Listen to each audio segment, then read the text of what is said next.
Okay, the reason why we want to just highlight the advances growth again, because we were expecting loan growth to be between the range of 22 to 23%. So that's a big beat coming in on advances growth. That's the flash that you need to focus on. 27% advances growth, nearly 30% deposit growth. Mayuresh Joshi also joins in with his perspective. That would put HDFC Bank, on a trail that where the outperformance for this one should continue, Mayuresh, despite valuations. Afternoon, Tanveer. I think clearly the advances growth is much higher than what we and the street had anticipated. So we are penciling in 22% in terms of loan growth. I think specifically retail growth would have been much higher. And again, I think that has been one of the key points for HDFC's loan growth. No, that's exactly my point. What does that tell you? Because, this is the kind of growth that they've reported at a time when we are still discussing about credit growth really taking off in a big way. And if they've outperformed with 27% loan growth now itself, I wonder how the quarters going ahead would look like when you actually see demand coming in. I mean, we've seen for the first round of base rate cuts being announced. If that's the kind of supportive environment, how do the numbers, what's your own expectation on how this performance would get enhanced? So clearly, I think one really needs to understand the rate cuts coming through. The advances growth should be quite reasonable for HDFC Bank. And again, I think it's well positioned to grow faster than the industry, in our opinion, because of the kind of branch additions that the bank has undertaken, the increase in the distribution network as well.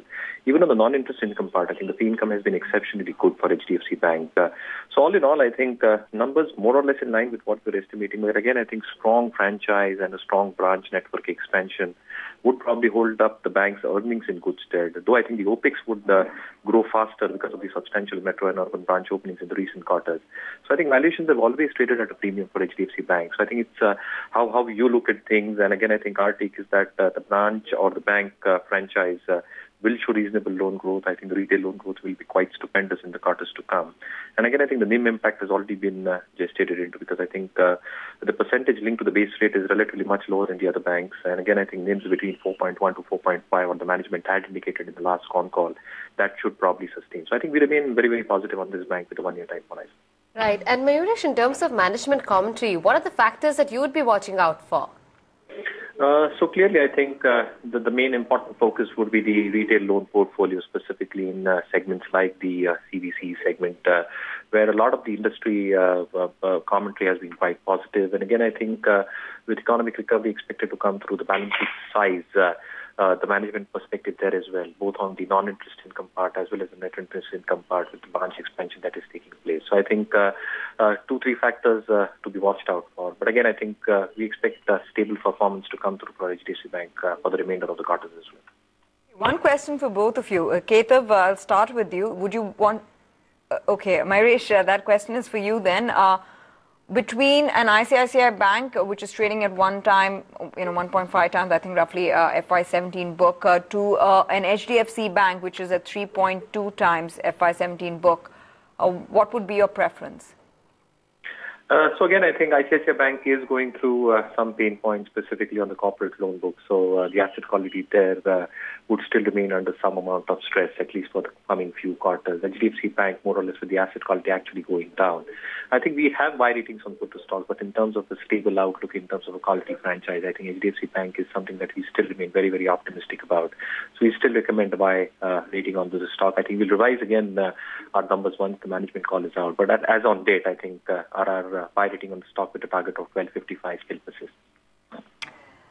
Okay, Mayuresh, thanks very much for joining us and giving us that quick earnings analysis. Suruchi as well as Kaitav, really appreciate your time too. HDFC management will be speaking at 3 p.m. later today.